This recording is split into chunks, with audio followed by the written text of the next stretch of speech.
How to upload short video on YouTube. Hi guys, in this video I'm going to show you step by step that how you can upload short video on YouTube. So let's dive in. First, you have to open your YouTube app, and on your YouTube app you simply have to click this plus sign over here, and now you have to make sure that your short option is selected on the bottom. It's going to open your camera and you can record a short if you want, or you can choose one from your gallery.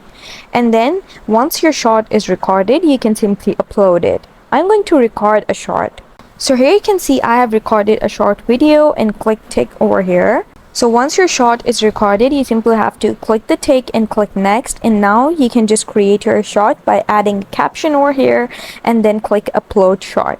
And that's how you upload short video on YouTube. I hope you found the process easy and liked my video, and if you did, please don't forget to like and subscribe my channel.